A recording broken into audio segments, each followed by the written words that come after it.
What's your sign?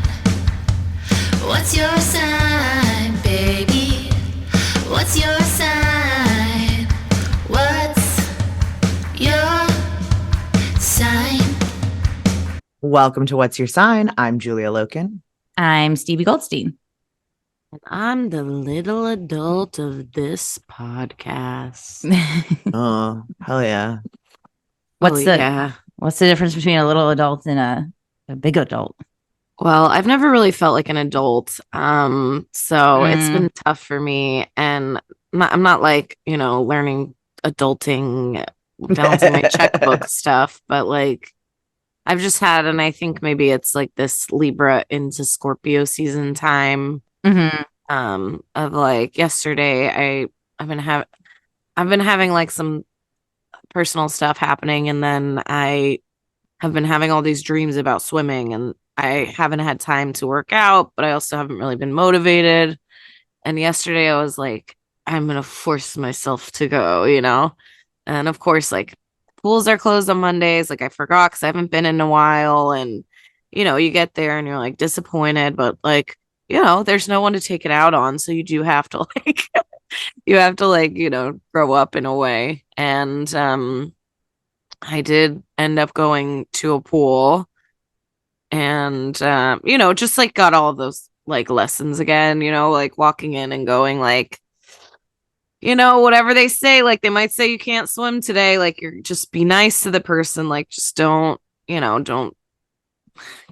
have a fit, don't cry, Yeah. and Mhm. then they let me in, and then you have to share a lane because there were not a lot of lanes, and you have to do all those adult things like ask if I can join you guys, and then like try to not be in the way because everyone has a different like pace that they want to go, and like it's tough when I'm with like Michael Phelps and also like a 70-year-old man, and it's like I'm just gonna like try to stay out of the way as much as possible because I'm just grateful that I got to get in, I mean, in loving ways, that sounds like those are child things in a way. Like you're like for sure. It's like you're bringing forward the conscientiousness. You have to like, you like, no, you don't like, take your pants down and like scream or do this thing. It's like, yeah, we're just like truly, I mean, our inner children are just the men in black robots like running this show, and like we're thrust into these older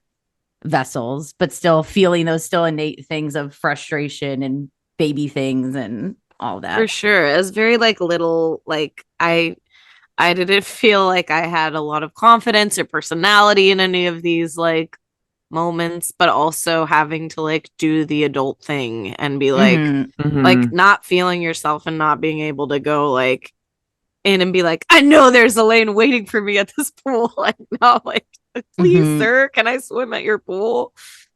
Yeah. But it was nice. And then it was also interesting because like my husband swims with me sometimes, but for me I feel like it's like all I ever want to do or talk about.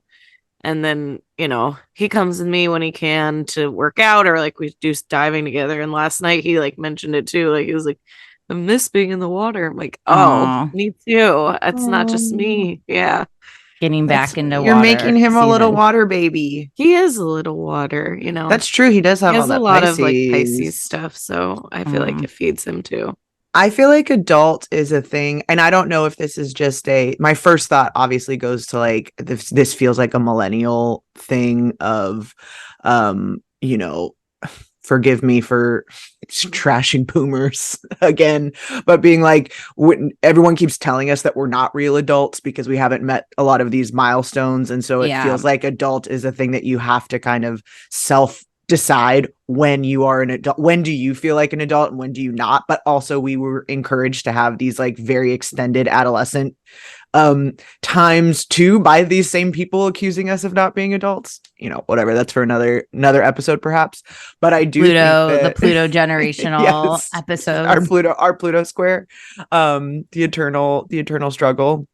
But I do think that there is something like not enough people realize that you are like always child and always adult, and I find that hard, but like when you're dealing with other people and going like, oh, you think adult you is talking right now, but it's baby you, and you have no idea that baby you is still very much, I like that, like the Men in Black, like the small robot, like kids in a trench coat, whatever it is kind of thing. I felt very kids in a trench coat yesterday. I had I told you guys about that breathwork class I took, I think, with at the Imagine and all of that stuff. Oh yes, playing like Dave Matthews Band remixes playing while you're doing breathwork. Hilarious. But one of the things that I remembered, like from just when you're meditating, like was like a lot of colors that I used to wear as a baby and like as a kid that I see in pictures, and like I've been trying to lean into some of that stuff more, as like more of the, even though it's like not necessarily like a representation of the inner child, it's like, oh, maybe that makes you feel more playful or younger or whatever. So I have been, and clothes is another place where I always feel like I tell myself like, you can't wear that, you look like a baby, or like you can't like you look like you're 3 kids in a trench coat right now, like don't wear that business suit.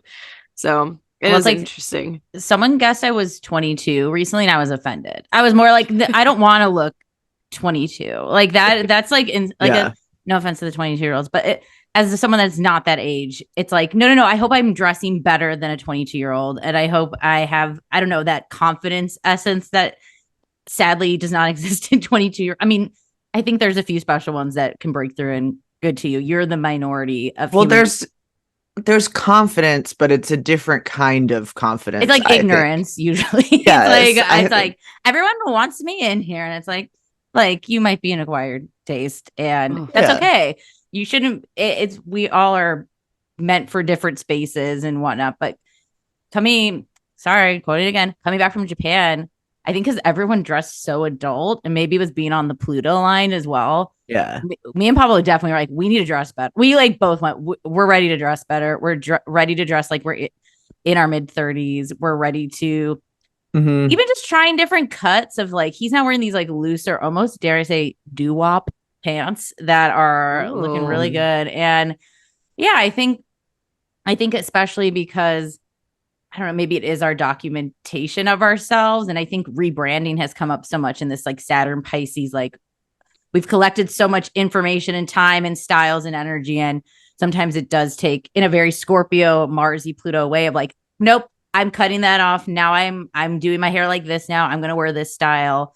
I want to choose this thing.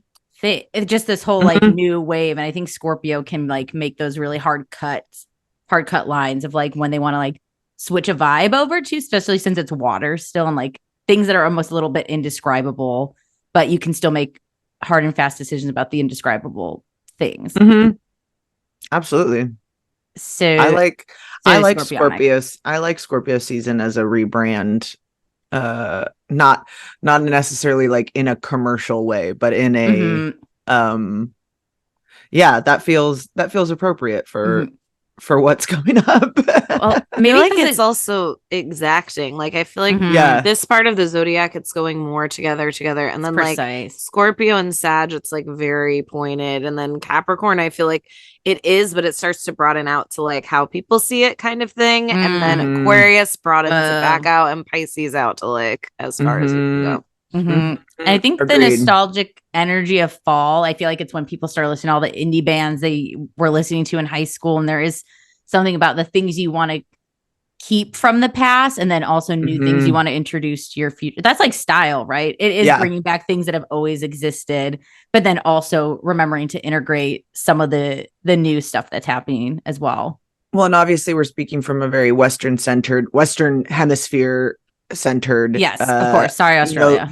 Yes. But what that made me think of is like, this is the time when it's starting to get colder and you're pulling out your like staple kind of coat pieces, the things or things like that. Yes. Those things that you do kind of center things around, or like you don't have, some people do, but most people have like a coat, a hat and scarf kind of thing, or whatever, that like to me is the central sort of organizing principle and going like, is this still the vibe, or is it is this like a new coat year? And now how does that the central piece? Yes, does this coat, I feel like I'm due for a new coat. I have a coat that's been my like signature coat for a while, and I'm like, ooh, I just don't. Which coat?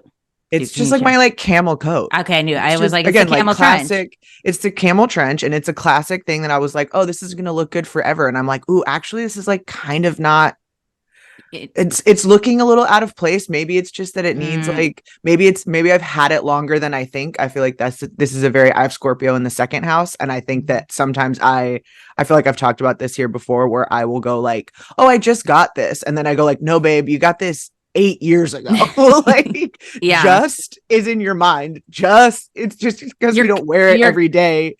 Like, your coat is pummeling towards a Jupiter return, and it might need a new like, freshening. Yeah, that's okay. Think it's like, for me, and this is why I have too much stuff, and I also have Cancer moon, so maybe don't listen to me. But like, I feel like it's like something like that you just want to keep, and then your style updates. So sometimes it doesn't really necessarily reflect what you're wearing all the time anymore, but it comes back into play. The scariest part of this all. Weddings, at like, there's weirder events that you get invited to where you end up with this kind of more classic dress or an older thing that you wouldn't have necessarily been wearing this year or whatever, a funeral, like something like that, where it's like, oh yeah, I only have like one long black dress and it's like this weekend or whatever, so you just do it and it works really well. And it also ends up being, I think, more of a casual, like everyday work jacket or something like that, where it's like, I don't know, like I have a old black pea coat, and it's like, I'm never going to get rid of it, but I do just keep it in my car. And then it's like, sometimes when you need a coat, it's like, no one's going to be like, what the fuck is that weird coat? But it's also not like, I'm not like, ooh, where's my pea coat? Like every day either, you know? No, exactly. Where I'm like, oh, this once was the staple, and now this is going to be a backup kind of, a one that I don't get rid of because it's beautiful and I love it, and I will never get rid of it. But also, I don't think it's my coat anymore, you know? Damn, I haven't heard the word peacoat in so long. I was like, it is fall again. It's like, yes, the peacoats are back. Well, that's me with the t-shirt collection, as you guys know, boxes of vintage soft butter t-shirts that now I'm just in this roto. Now I'll take like 6 out, put them in the closet, pack away the rest, because they're just, I'm sorry, I'm keeping them. I've had too many t-shirt regrets where I've gotten these are heirloom pieces now to me. These aren't just like, oh, part of my wardrobe. These are like, I need to vacuum these up, keep them for a rainy day, like band Pixies tour. Like, come on. Like, I'm not, they're staying. My future children will be like, thanks. And hope they appreciate it. I think t-shirts are an easy enough one to like store and hang on to as someone who has a husband with literally a closets full of t-shirts. I do think that they are one of the easier ones to hang on to, fold up. You can get a lot of them in a bin. So, but talk about the adult's journey though. T-shirts are one that feel like, babe, get rid of these. I think also, especially, sorry, going gendered for a moment, like now Pablo has been doing the sport coat over the t-shirt. It's harder to adultify it, I feel like, for the femme fashion with the t-shirt. Maybe I'm wrong. Maybe I should be pairing this with a tulle skirt or something. Someone told me this recently, actually. Someone whose fashion I really do like, told me that because I said we were actually 5 below. Oh my god! And you know how they have so many t-shirts, and I don't really wear them that much, so I don't really like. I was like, I like this one and I like this one, but I'm like, I can't get. She's like, they're $5. I'm like, but I don't have anything to wear them with. Like, she told me that the way to style it, she saw it on something online too, was if find your funkiest, weirdest pant. And that's what you're supposed to wear, like a t-shirt with, to make it look cool. Okay. So a color, a pattern, anything, even like a skirt that's like, you know, I'm thinking like a pleated, like a bright color or something that like really stands out. And then the t-shirt looks this kind of like vintagey cool Hot. Okay. No, this checks my. Now I'm also starting to catalog looks in my iPhone notes. I think I've showed you guys this, where you can take the picture and like keep the catalog. And the best looks were the Betty Boop shirts with a green plaid pant. So this tracks. Loud bottom, air quotes, regular tee, but of course it's your vintage special ones. Okay, you guys all learned something here. Yeah. That's Scorpio Good fashion history. Yeah, I was like, happy rebranding. Yeah. Well, take things out, wear it, and see if it even feels like you. I think the feeling like you is an understated feature that has to also click. Absolutely. Well, we're talking about it already, but let's get into the transits of this Scorpio season. Can't believe it's already here. Yeah. What's maybe on a more macro, what do you guys thoughts, vibes, feeling? I mean, we're still in the eclipse time, so starting off strong, but spoiler, I'm kind of surprised how like many like trines and oppositions conjunct. We don't get many squares, a few here and there, or major squares this season. So it something feels really like, I don't know. I think this could be really like nice, reconnected, watery, artsy. Like, I don't know. There's something that I'm like digging thus far on like a macro look out. I'm curious how Scorpio season just grabs you from a vibe check. Based on Libra season alone, I welcome. Yes, it's like you're probably fine. I've had a tough Libra season, so I'm ready to, and I just went to like Halloween Horror Nights. I feel like I'm ready to dig into the Scorpio in the scary time. Season. Yeah, I agree. Spooky season, the craving for spooky season hit me earlier than usual this year. I was like, I'm ready for Friday the 13th. Greatly helped. Great branding for October this month. Brilliant. Jador. Yeah. No, the Halloween energy seems strong early, which is hot. Yeah. Or I'm like, I want the shadowier stuff. Cause that's, I mean, my first thing that I wrote down, and this is, not, I feel like, why don't I not judge it and just say what I wrote down? I just wrote down, what are you scared of? And I think that's that, like, I mean, I think that's always a Scorpio kind of theme, and obviously it's Halloween time, and I don't mean it like that. I just mean the like really literally asking yourself in any situation, and I think that fits with these trines and oppositions and something that I've been trying to do in eclipse season and thinking about this stuff coming up is just going like asking yourself in the situation if there's resistance somewhere or whatever's coming up for you, like what is it that you're actually scared of? And if you can kind of peel back those layers as deep as possible to go like, oh, I'm scared this person won't like me. I'm scared that I'm gonna, I'm scared that I'm gonna die. I'm scared that I'm gonna whatever. I'm scared, however it goes, but kind of trying to get down to that most essential kind of thing that's coming up for you and getting away from the situations themselves and kind of that feels very Scorpio of the like uncovering and digging into the root of the matter.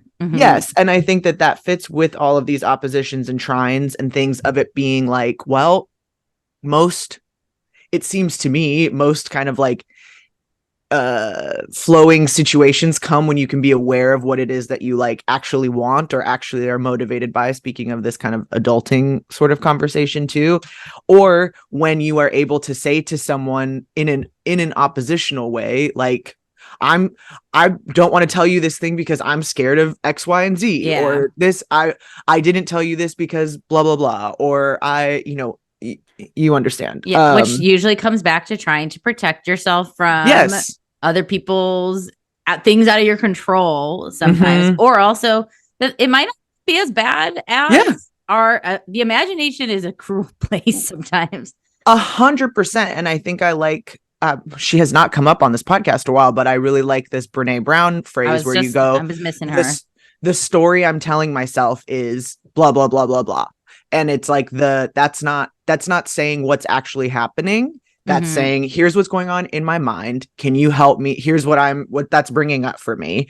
Please, as the other person involved in this scenario, let me know, is this actually what's going on? Or where are you? Can you confirm my reality of the situation? Can you tell me that there isn't actually something to be afraid of? And now we've uncovered this new kind of shadow place that no longer has to be a corner of our house that we're too scared to go into. Oh my God. You know what's crazy is yesterday I realized Julia, you, Scott, and I think that might be it, are the only people in my life that I go to advice that don't have fixed sun signs. And so like I feel like every time I'm like, oh, yesterday I was really trying. I was like, oh, I'll ask. Oh no, that's another Scorpio. How about, oh, it's another Scorpio. Oh, a Taurus. Like it was still again, I was like, I need like a mutable person. I need like a mutable therapist. But I feel like that should be the categorizing when you search for a therapist, right? By at least modality. We don't have to fully out there our sun sign, but sure. I feel like because that is in my like personal mind right now, it's kind of like I do feel like Scorpio season sees solution, and I feel like there are other, like, I forget who said rebranding earlier, but it's like this exacting, like, okay, like we're narrowing it down to this. This is like what I want to do. This is who I want to see. This is who I want to speak to. And so like, I'm going to do it this way. And it's just, it's like, you get to, again, like I said earlier, you get to broaden it out again if you want. It's not like, you know, forever, but it's helpful to have someone say like, all right, we'll take these two things out. Like, let's pick from these three. And then you're like, oh, okay, well, that's easy. I don't want to do that, you know? Totally. Well, October 23rd is when it all begins. I know. We start on October 23rd. Sun moves into Scorpio at 9:21 a.m. Pacific Standard Time. That's what all of our times will be that I list here. So adjust for your time zone if necessary. I feel like this first week is like mercifully few transits just leading up to the eclipse. Yeah, the in between eclipses has been, and I've heard other astrologers describe it as like relatively slow and kind of sleepy, but I think it's because the eclipses aren't enough for us. The sky has had some mercy on us, and it's just I mean, I don't know, the eclipse on the 14th, and we're referencing the new moon eclipse that happened in Libra. Yeah, it's been eclipsing. I'll confirm that. So yeah, nothing too wild. Just like that, we have a nice trine from Saturn and Pisces the next day to the sun, which I feel like we haven't had like positive water reinforcement in some time. And we'll also will be just brief, but I like this again as just kind of an internal time and a watery spooky time, is that we'll also get a moon trine to Saturn in Scorpio at the same time, around the same time for a few hours. Again, like it's gonna not be wait, I'm looking at this and I'm like, wait, is that wrong? Wait, well, the moon's not the moon. Yeah, I was like, the moon's in Aquarius, but we're gonna get what else were we getting then? Sorry. There's I mean, I think there's like a wide Pluto square, since Pluto's kind of at the end of Capricorn. I'm pulling this up. What am I talking about? Oh, we're getting the moon's in Pisces. That's what it is. On the 24th. Yes, we're going to get a Pisces moon, and the moon will join Saturn at that same time. And I feel like that's what I was like, not Scorpio. Okay, thank goodness. I was like, what that checks. Am I cuckoo? Okay. Nope. I mean, yes, but not in that way. Yeah, not in that way. No, there's just a lot of signs, symbols, and squiggles in this damn thing. And then, I think that this is before we lead up to that eclipse. It feels back to that very like, does anyone have a crush on me? I think if you are holding it together, try not to maybe reveal or pop off or whatever. I could see this. I don't know. It seems like a risky zone. So if you're still in the should I or shouldn't I, like, it just might go deeper than you think. So if you're ready to dive in and have, that like, hey, actually, I have feelings for you or this thing, like, I think it could be very, I don't see that like being a passing convo. It seems like it would really go balls to the wall. Yeah. I mean, we won't get too much into the into the eclipse because we will talk about that on our Patreon episode. So if you are interested in hearing more about what's going to happen during this lunar eclipse in Taurus, closing out the series, join us over on Patreon, patreon.com/what's your sign podcast. But I mean, I think that one's happening on the 28th. Yeah, on the 28th. So this first week we really are just like, hey, it's Scorpio season and the eclipse. We do have a Mars opposition to Jupiter on the 28th. Yes, so a lot of, all the stuff we have in Taurus, which is Jupiter and Uranus, we're going to get those oppositions to the Scorpio energy. I've said it before, I'll say it again, oppositions are as far away as planets can be. So I think of them as kind of operating without that influence of that other planet. I know not everyone thinks of oppositions maybe exactly in this way, but I think of Mars doing its own thing without Jupiter telling it what to do. So I think that Mars, I think of risk, and Jupiter, I think of reward. So maybe there are some new areas of where we take risks to get new rewards that could also be up for experimenting, especially since it's in the same eclipse time zone. I don't know. It feels all very like pointed and together. If there's a new way to approach, that might be really encouraged on the eclipse day too. I think oppositions to me are kind of it kind of muddies the water a little bit for both signs, because I think that since they are in conversation and they are at a degree of the exact same on an axis together, like they're trying maybe to accomplish the same goal in two different ways. And it's this kind of thing where, if you try to be direct and try to be indirect at the same time, like all you do is communicate poorly. It doesn't do one or the other. It doesn't automatically accomplish both. So it kind of puts you in a position of either making a choice or kind of having some confusion happen. So I do think it is this kind of thing where I don't think necessarily one planet's going to not be of influence. I think you're going to feel both. You might make the choice to choose Mars or choose Jupiter, and that might, go differently depending on obviously the house, the situation, the person. But I think both are present. It might be internally. Totally. One of them might be internal, one of them, external. Yeah. You're never void of the planets. I think of just squares being like, pick me or this one. And I think these do say, no, we need to work together. So I think, I don't know, it's like encouraging that Mars action to be more scorpionic, and that which might be more cutting back. But then Jupiter wants, especially in Taurus, to give a lot. So I think it's that complicated. Maybe you have to lean into the both things. Maybe if you're trying to win over a client, there is a generosity, but then also being like that generosity is the meeting to tell them you have to cut back on this. Totally. Thing. I think it's finding a way, even if it's like, okay, like being nice to somebody in a work meeting, following up with the stricter things in email. Like, it's like trying to find a way to do both. But I think where we get caught up is trying to do both at once, which isn't something that I think works ever. Like to be like, I'm Mars and Jupiter. Blah. It's like, no one wants you. No one wants like that. Whatever. No one knows what you're doing. Totally. Yeah.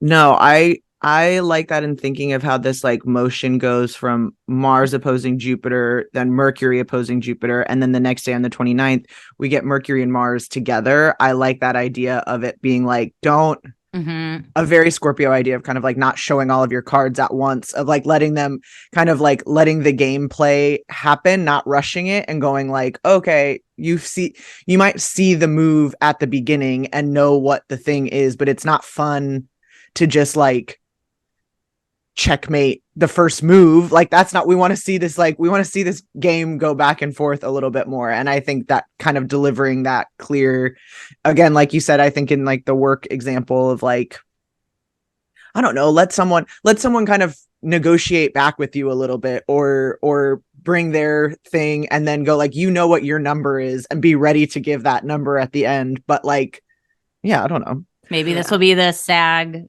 That's what do we call it? Contracts things. We recorded this on the 17th, so if this happened, and we really predicted it. No, I'm just kidding. I know. Then give us. I like that. That's a good reminder too of this lead up of the opposition and then conjunction in Mars. I think if you are going to wait and it's after the eclipse too, so it feels like if you can do it, give some sort of like update or news on the 29th, it might be a little Mars, here's how I'm Mercury feeling at the beginning of this, because it does feel very, we're going from like sun, moon's gonna move through all of that Taurus stuff too, and it's gonna like join up with Jupiter. I think we're gonna be feeling big feeling like on that side, and then I'm sorry. So Mars and Mercury, I think often because Mars is a malefic and Mercury's kind of the I don't know what to say. I'm gonna call a switch. Verse. So yes. So I think a lot of astrologers would see that and see like Mercury is colored with the malefic. And to me, I actually think that the physical body part of Mars and the cognition part of Mercury work really, really well together. It's like finding those spaces where to do that in, if that makes sense. So I do think, I know the three of us really love to do this. I know I recommend it all the time too, but like going on a walk for your meeting or like doing something that's like a little bit more in the physical body, either before, during, or after the mental processing part of something. And obviously that's not doable for every like job or undertaking, but I think it can be really powerful. It's one of the reasons I love performing comedy. And I think like if you have something that you're trying to work out, like a random open mic night, even if it's like poetry or music or whatever your thing is, like that being in the physical body in front of other people, it makes you very aware of your body, but you can't do anything about it. You have to like do your poem or whatever you have to do. So finding a way to integrate the physical into that cognition space, even if it's just solo, like going on a walk and then writing, like I think that those two things can really work well together. Yeah, I agree, because we also have Mars is very happy in Scorpio, and I think that can still lean into malefic energy because it's still, Mars doing what it does, Marsing, but I think that there is that like opportunity for breakthrough or whatever it is, whether it's with your own idea, your own thoughts or whatever. And I think that kind of like, what are you scared of if this is a thing, if we're willing to kind of sit with stuff and go like, oh, let me go on a walk about this feeling because I'm feeling this feels bigger than this one interaction that we're having. What do we get to? Dude, I just closed. I had a bunch of tabs open, so I was closing them. And I don't know if you guys have been seeing, but Britney Spears gave a People interview, and excerpts of her memoir which will be out on the day after this episode comes out, the second day of Scorpio season on the 24th.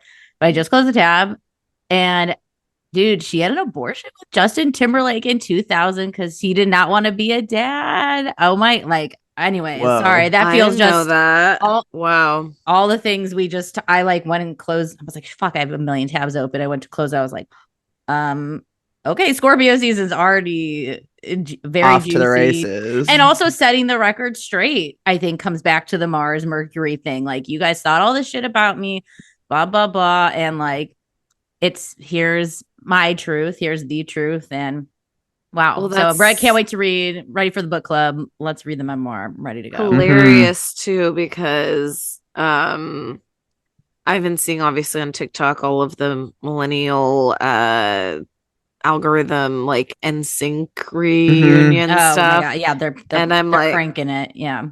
I'm like, they think it seems like they think they're Beyonce Taylor level. Yeah. And I'm like, oh, this doesn't, I've seen it, and like, bring me the Spice Girls.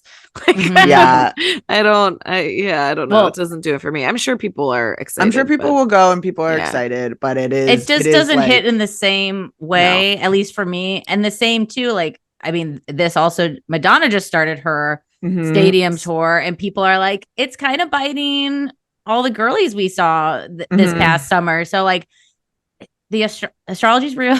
I mean, I don't know. I haven't seen that much of it, but like, there seems to be some bitten things. And now, of course, Madonna's the OG from before them. Like, I'm talking about Beyonce and Taylor, but Beyonce and Taylor are like, we're in our movie era, girl. You've like missed the stadium. It was summer when we were supposed to do this. It's like, this wasn't the hole that needed filling. What we need actually is someone to step in and go like, this is what it looks like to be at this age, like, here's where I am at this part of my career, and that might be still doing a celebration tour, but it's like we don't have a lack of like divas or whatever, I can't think of a better broad term to do this, but it's like, there's also I saw the Taylor movie this past weekend, and how was it? People are loving it.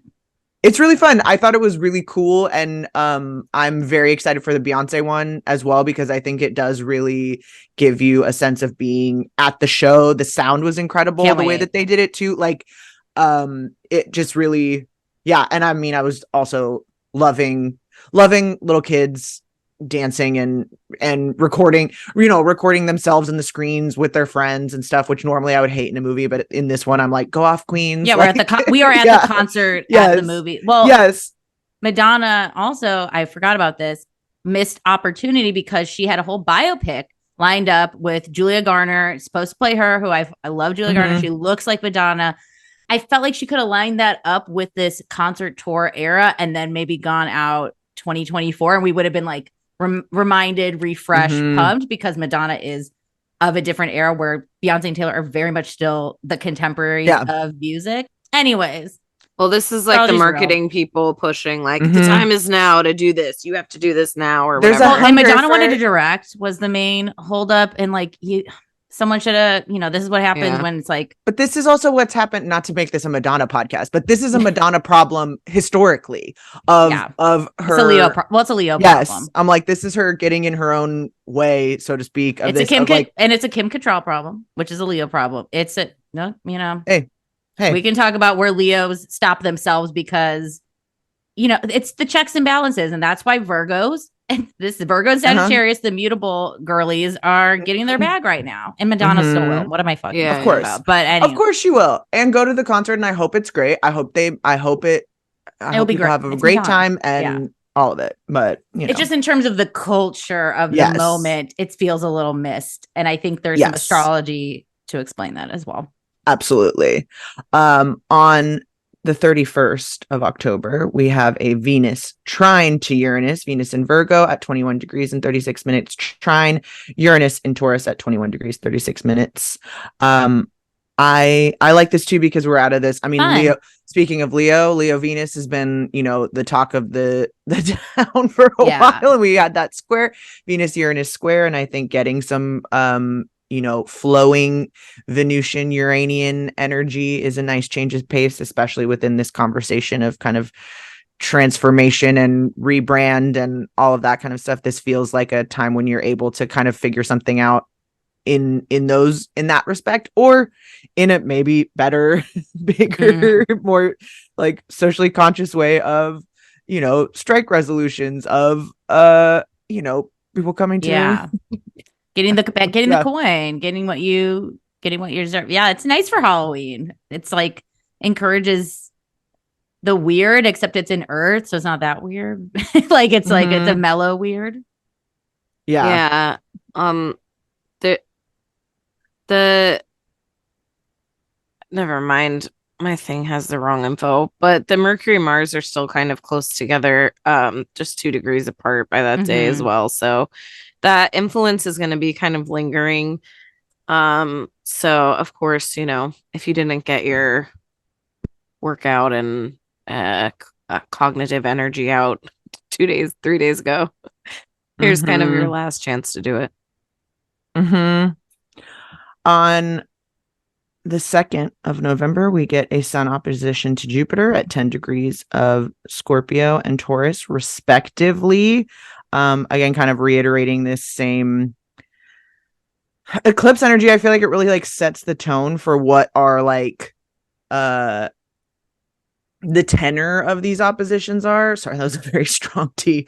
The like, I don't know, again, like, am I blowing this out of proportion? Feels like a question that we're going to be asking ourselves, or like, how important is this to me?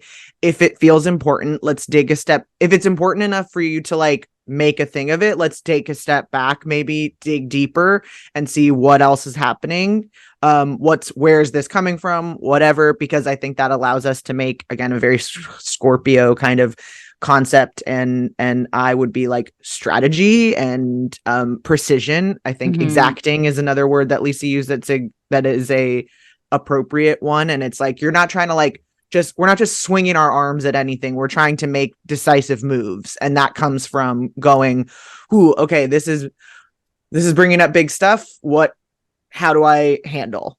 Exacting too is the low side energy is like, forcing your will on someone, or like being I think we see those like meme traits of Scorpio of like manipulation and those kind of things. It's like, oh, I need it has to be exactly this. So I think that's something to watch out for: overinflating, over identifying with either thing. Neptune and Venus are also in opposition 2-degree orb, so not exactly.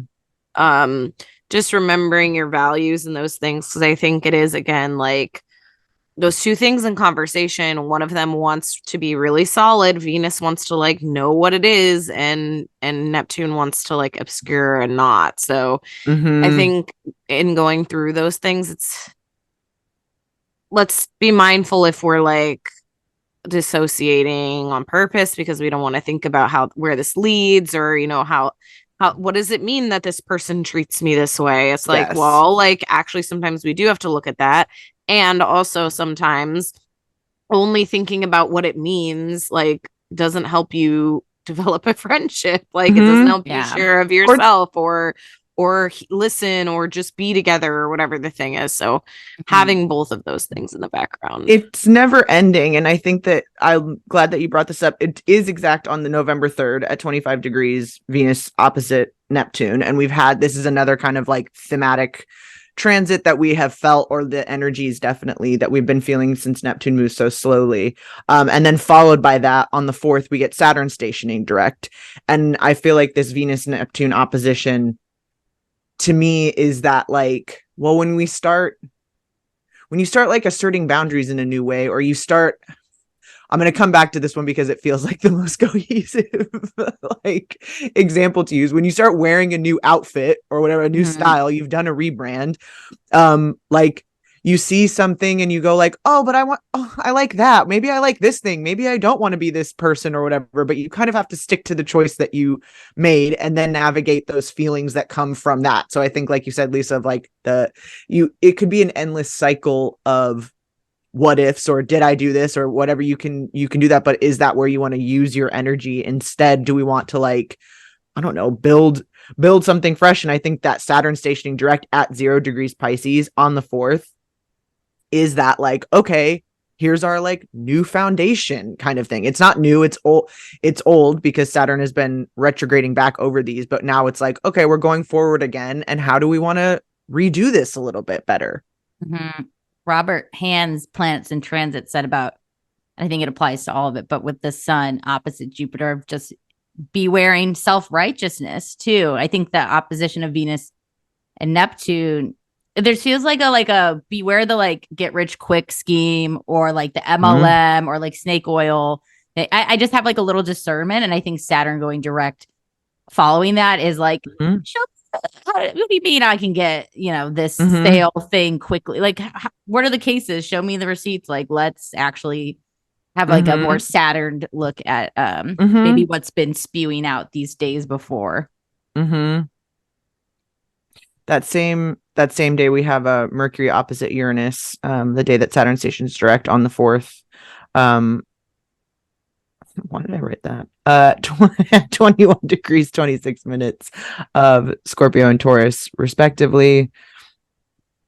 Again, I think just that kind of like, we just had that trine there. We've been having all of these oppositions, and this is like I'm like sticking with the change. I'm not going to like back down or go with the, whatever the suggestion, like feels very like unsolicited advice potential or something like that. Well, I think what's interesting with it too is that with the eclipses just leaving this axis, and sometimes like in the past, say the Gemini Sag one, we like haven't had outer planet stuff sticking around in those signs. Mm-hmm. So it's like some of that stuff kind of lingering, and maybe it's not the exact same, like issue from the eclipses necessarily, but I'm just thinking about how sometimes, like I'll go eat Indian food and I'll be like, oh, this reminds me of like a cheese that is like from my culture or whatever. This reminds me of like it's like a flavoring or a thing, a spice or a texture where you're like, oh, they must like make it the same way in my culture or whatever.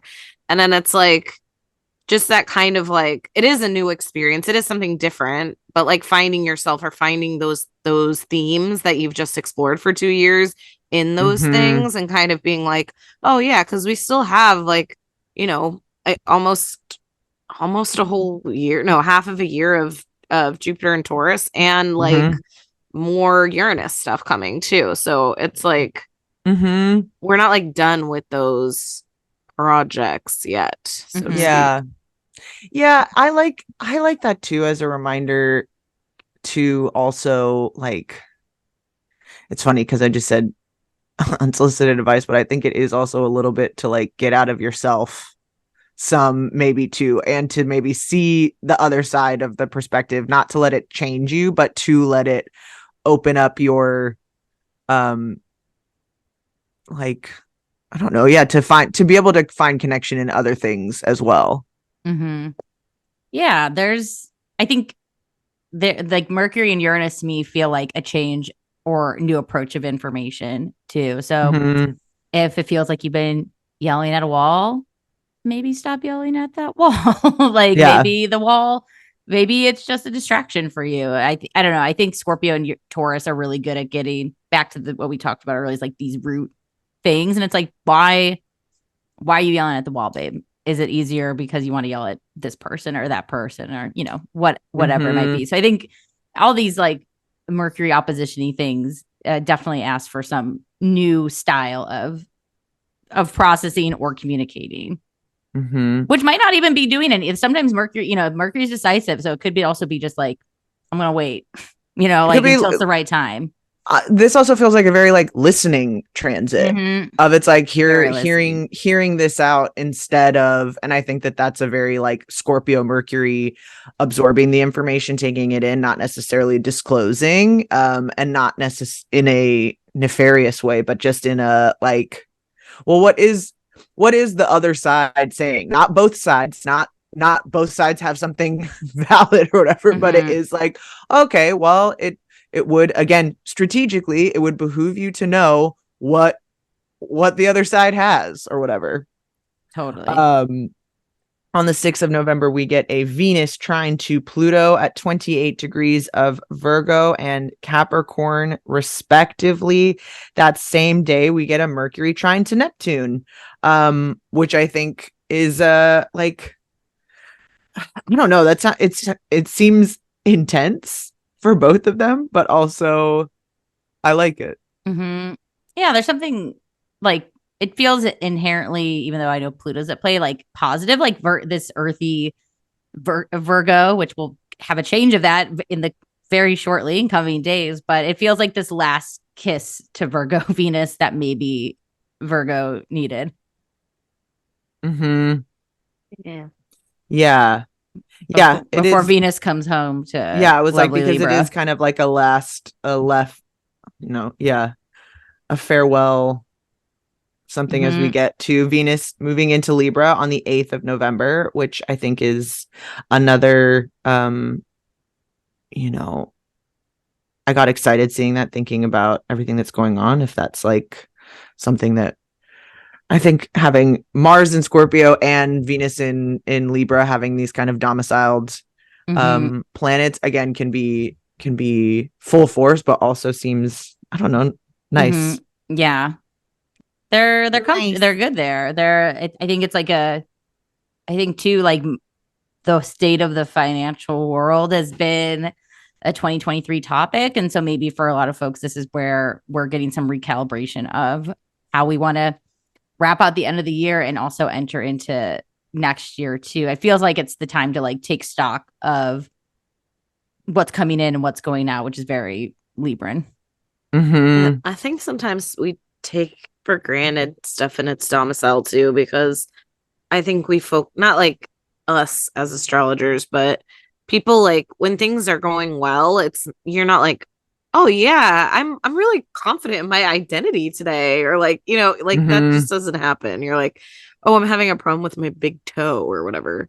Yeah. So it's like, I think harnessing that stuff and being mindful of like, hey, we have Mars and Scorpio, like let's do some Mars ass shit. Like we have Venus and Libra, let's do some Libra ass like Venus shit, Mhm. Yes. And then getting to that point where you're like, dang, I did get my favorite outfit during that season. Like, I love that. That's so exciting. Instead of like, finally found a coat that fits. Next thing. Yeah. Yeah. I think it's confirmation too for anyone like starting projects or relationships that like, electing wise, like these are happy here. Like this is like a good, it's like all systems go. I think if there has been that fence, like on the fence feeling, there's like, I think a lot of confirmation with both Venus and Mars right now to like go for it. Well, it feels also like coming to a kind of measured decision about things too, or something like that, where it's like if we've been doing the kind of uncovering work, we've been doing this investigative stuff, it feels like we can be making, I don't know, more value-based choices that are going to like go well. I don't know. Again, maybe this is just when thinking too much about outfits or whatever, but that thing of going like, oh, I think that you could make some choices that are really based on what is important to you, what you are feeling now, and have it go well. Mm-hmm. If you all have if you're doing elections for anything that you're launching or projects, if you've never looked at the Cafe Astrology Best Days electional timeline, I really, really love it. I had to use it for a friend of mine asked me for some help. It's funny that you say that, Stevie, because that's the weekend that I actually, or the Monday, I think I told them to launch. Astrology's real. Yeah, but the best days, what's it called, best days of the month on Cafe Astrology, and you can like go by month or through the whole year. But one of the things is that it actually breaks it down of like for different reasons, kind of like for business success versus like being inspired versus sex and romance versus. So if you've never looked at that, I do recommend taking a peek. I mean, you can look at November to kind of, or October if you want to start here, but yeah, it's kind of cool. Yeah, and the astrology podcast on their monthly forecast has the auspicious days. Yeah, I think they give you more on the Patreon. He also has I think it's like $50, which I will be buying next year, but a breakdown of for the year for all of the best days, the auspicious elections for the year. But those are really, really, really detailed. And I think his for this month was the 3rd of November, if I remember correctly. Okay. But hopefully I didn't just like give away info I paid for. But that's okay. And I hope if he hears this, he knows it's a free yeah. No, but his thing isn't free. That's what I'm saying. I hope I didn't just like say something that you're supposed to pay to know. Well, anyway, I apologize. Make sure to tag him in the comments and I'm just kidding, for this episode. Make sure to buy it next year. And also, you didn't get to read the whole little thing of why. Yeah, absolutely. On the same day that Venus moves into Libra, we also get a Mercury sextile to Pluto. Mercury at 28 degrees and 6 minutes of Scorpio, Pluto at 28 degrees and 6 minutes of Capricorn. Again, I feel like that just is like the comfort, feels confirming of making a change, of doing something differently, or finding something that fits this kind of new brand.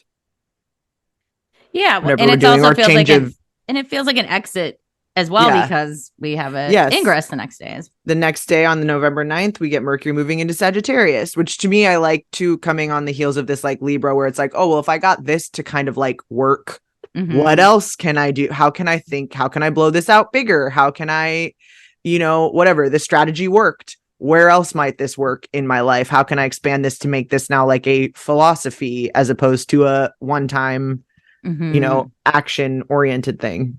Yeah, it feels like the beginning of Scorpio season is like discerning, and like the end with the switch with Mercury and Sag feels like then welcoming back and maybe some new or experimenting into the mix. then anything at 0 is going to make an aspect to Saturn as well. So just keeping that in mind. It should be Mercury Sag. That would be a square, right? Yeah, on the 10th we get it's exact at 7:07 a.m. on the 10th. Mercury square Saturn, which I like immediately for Mercury and Sag. It feels very appropriate to like immediately get into an argument. Right. Like, immediately being checked was like, yes. What's your source? Yes, which is, I think, good. Again, it's like before getting too ahead of yourself, remember that we are still trying to like build stuff. We're not trying to go so far out of where we've just come from. We just got here. Let's not, go nuts. But also like, yeah, I think squares again are like action oriented, are productive, and are things where we like make things happen. So it also feels like making progress, making headway, even though it is a square and might be tense. That is kind of how we get things done. Yeah.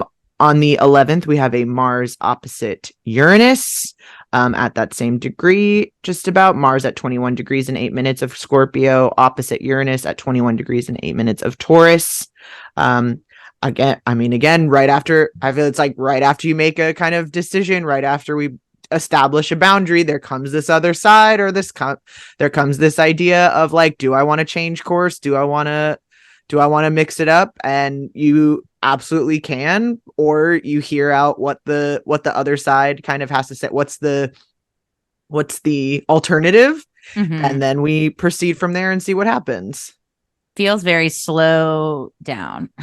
Like, see it all, get it all. I think, I think with Uranus involved, like there can be, I think the change usually comes to you. So it's like, you don't need to push much for like the impulse or like just almost like be open and aware, and you'll see it for yourself. I think there is something that like gets presented maybe too, where it's like you have kind of laid out all of the things and you've maybe even subconsciously made your decision. And then someone's like, oh, actually I can get you this other thing for like the same price. And you're like, oh no, I had just like started to decide. And then you have to like, okay, some pivoting. Maybe I do want this other thing. And, then maybe I didn't want that one thing originally after all.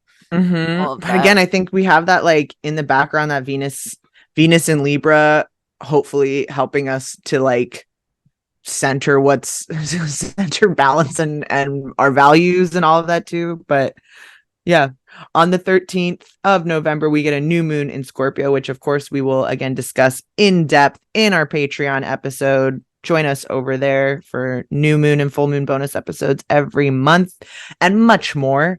But this is happening at 20 degrees of Scorpio in 44 minutes. New moons happen, of course, when the sun and moon are at the exact same degree of the same sign.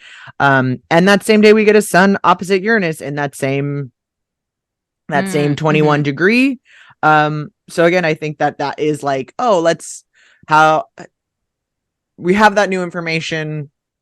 Do you want the alternative thing, or do you want to like hold on to it's giving game show to me of like, are you going to stay? Are you going to bet, try to double or nothing? Or are you going to keep what's in your case now? What game show am I talking about? I don't know.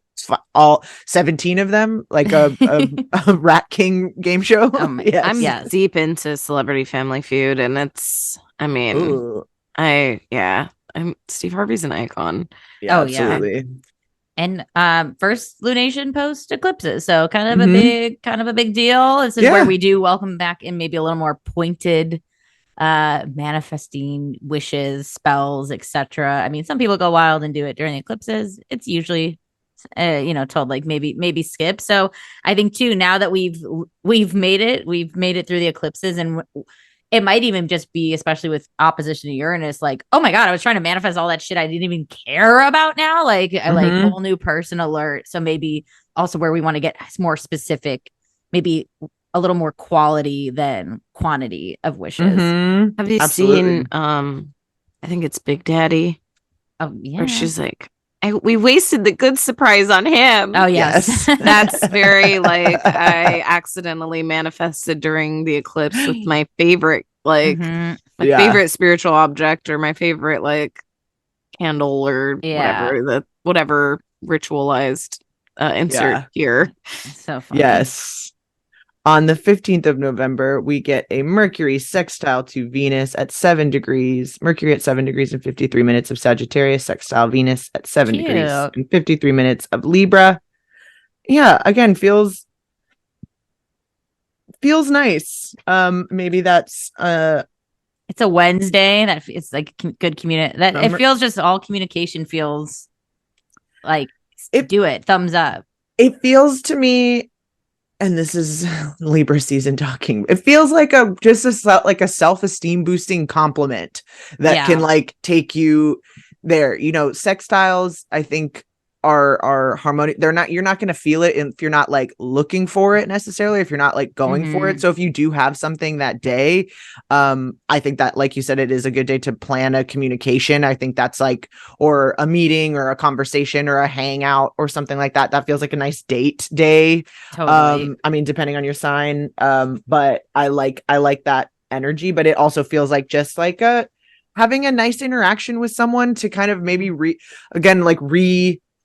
affirm this rebrand, going like, oh, it's working. This is the thing that I wanted to happen. This is how I wanted to be in the world. This is the interactions that I wanted to have. This feels like some good news. Yeah. It's like if my brain went to like having like an art showing, it feels like you'll get like good remarks versus like, I mean, Mars is still in Scorpio, so maybe there will still be some worthy, I don't know, it feels like a good critique day. Like if you want good notes on something you're working on that you want to like implement. Oh, even a good taking this further idea kind of or whatever, like, oh, here's the next thing again, because we do still have Mercury and Sag. Still, it just went there. We have Mercury and Sag, so big picture, big ideas. I feel like Mercury zips through Sag though. If I feel like it gets to Capricorn. I don't know when, but I remember looking at the calendar being like, the fuck? Like, why we don't get there, but within a matter of days, we're like almost halfway through. So we are. Yeah. Sometimes Mercury be fast AF. Fast is fast. On the 17th of November, we have a busy day. First we have a Mars trine to Neptune at 24 degrees of Scorpio and 59 minutes, trine Neptune at 24 degrees and 59 minutes of Pisces. Later on in that day, that happens at 12:36 a.m. At 6:52 a.m. we get the sun also trining Neptune at that same degree. Sun at 24 degrees 59 minutes of Scorpio, trine Neptune at 24 degrees 59 minutes of Pisces. And then as we leave that day, the sun will move from to 25 degrees and 37 minutes of Scorpio, where it will conjunct Mars at that same degree at 9:42 p.m. I like that as like, I mean, making ideas real, or making, I don't know, something where it's like, this was a thing I imagined and now we're taking action around it. Feels good release date game. Like, like Friday, I'm like, what movies are coming out? Like, it feels like the pre-Thanksgiving sort of, guess the new Hunger Games. Okay, not what I was thinking, but I'm like, what else is coming out? That migration movie looks cute. That might be Christmas though. Yeah. I don't know that one, but maybe for those listening, I think this feels like, I don't know, I like the energy of this day. It feels really like positive and watery, and just like, I don't know, there's something like romantic and psychedelic about all these coming together. It feels like you have a dream, and then you like the dream, like a literal dream, and then you're like, oh, this person was in my dream, or like, I had a dream I was going to be here. I thought I'd been here in a past life kind of thing, and now I'm on this street or whatever. That movie looks good too. The new Nicolas Cage movie. Yeah, that dream one. Everybody's dreams. Yes. Yeah. Oh, I haven't heard of this one. I just saw the Wonka trailer and was frightened, but unfortunately, that might be coming out around this time too. But I think that it's just Sun Mars, like acting your identity and acting, I don't know, kind of like, I guess like going back to what I was talking about at the beginning, like acting who you are, not like just letting yourself, no matter how hard it is or how like, I feel like, for me. Like, oh, I hate asking to join somebody's stupid swim lane. It's like the worst thing. But it's like, oh, how bad do you want this? How, Yeah. like, and what's the worst of two evils for this, like, very small, like, little ask, like, don't you really want to get in the pool? Just do it. Like, It's being yourself, be like, doing who you are. It's very like life is for the living to me. That like, go do it.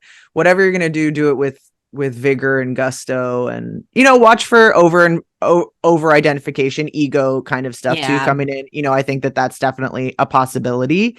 I think that we have some we're sweeties, so we're thinking of this in a nice way, but that does also feel like an intense, people might be running hot on a Sun Mars conjunction day, and especially like this also gives in that same kind of like dream realm thing of like when you have a dream that a partner cheats on you and you get in a fight because you're like, well, you hurt me in my dreams. Yes.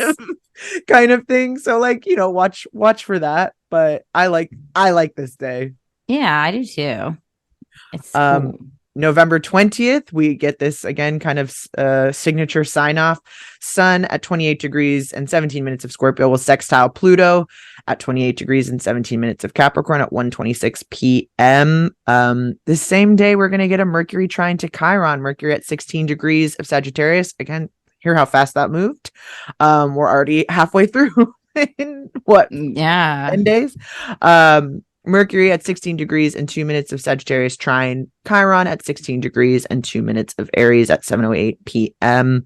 I like that as kind of a changing beliefs about ourselves, growing, seeing what's possible in a kind of like future, or even if it's just identifying a wound that we have or something that might have been influencing our self perception, and kind of having that sun sextile to Pluto going like, oh, if I have this different kind of interaction with someone, what does that mean about this belief?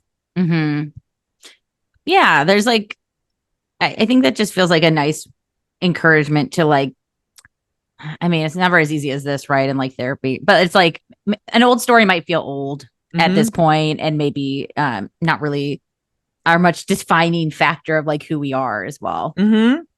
Yeah.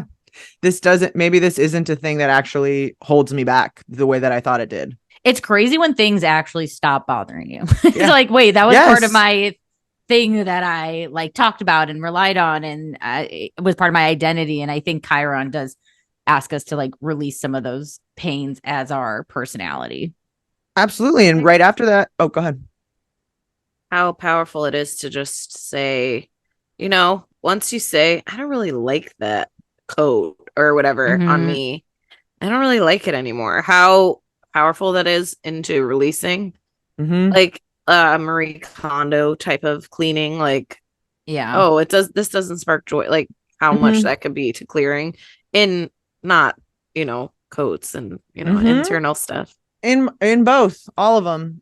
And I think that absolutely fits, because on the next day, the 21st, we get a Mars sextile to Pluto at that same degree, the kind of leaving the farewell Pluto sextile. I think again that kind of like, oh, I identified this thing and now I can take action from this different place. Again, it's a sextile, it's only gonna like work if you work it, so to speak. But I like that as, again, kind of a nice ending to all of the Mars moving through Scorpio, trine opposition kind of dance through Scorpio season. This feels very appropriate. Again, Scorpio also like the two modern and traditional rulers of Scorpio too, kind of like sending us out, and the like, this is the closing ceremony kind of energy, where it's like, what did you learn? What did you transform? What's different? How are you different from the beginning of this? And are you still afraid of the same things? Yeah, I mean, Mars got to work out the Scorpio season, home in Scorpio. I think the sun did as well. So there's a lot of vitality, drive, who we are, getting some big check-ins, especially from Pluto. So I love this for the wrap up of Scorpio season. And then we end on November 22nd. The sun moves into Sagittarius at 6:02 a.m. And that's a wrap, folks. That's life. What day are you bursting on? Just kidding. Right. I'm just kidding. Like, we'll see. We'll see. Yeah, we place your bets. Make the pregnant woman place her own bet. No. You have to. Will it be a Scorpio? Will it be a Sag? Your body. I know. We'll see. Not your mind. Yeah. Yeah. Wait. What was the due date? The 9th. The due date is the 18th. 18th. So now we don't really have right around here. Yeah. We're in the.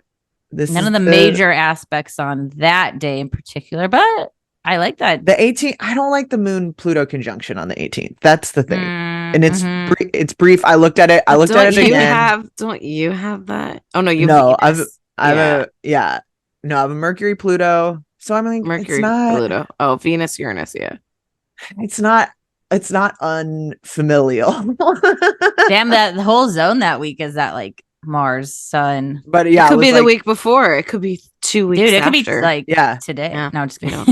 I mean, it literally could. But no. But Julia, you're having on pod birth. Oh my God, please. One of our Discorders had their dream about it, and I was like, that actually would be. I would love. I do feel like I know so many, not so many, but I know people who are like performers, and that's the on stage or whatever. Where I'm like, if my water broke on pod, that'd be tight, dude. I mean, I hope it doesn't, because I'm looking at an unfinished nursery. That's the thing I keep saying. Where I'm like, once there's a crib, I could go into labor at any moment, and I do not give a shit. But it's like when you're close to home, so like you have to like, diarrhea. Julia, it's like there. Yes, exactly. Julia, if you had on pod, if your water broke right now, I think Stevie and I would find you a crib. Like I don't have to worry. Like, I know that. We'll take care of you. I know that. Let's just hope it breaks towards the end of the episode. Yes, exactly. Just for convenience sake. I feel like I probably wouldn't say anything until the end, and I'd be like, guys, guess what? Julia, you have 12 after your water breaks. You have 12 hours to get to Julia. That's a long time. But like the pod. I would wrap the pod. Capricorn moon. We're finishing the ep. It's getting in the can. Okay, dude. It'd be sick if you just stood up and your like pants are all like wet. Yeah, I would be like, guys, you are not going to believe what just happened. See you next week. Stands up like, oh. No, I'll be sure if it happens on pod. I'll tell you right away. I promise. But yeah, that's Scorpio season. That's Scorp. Cool. Well. On to Sag after that.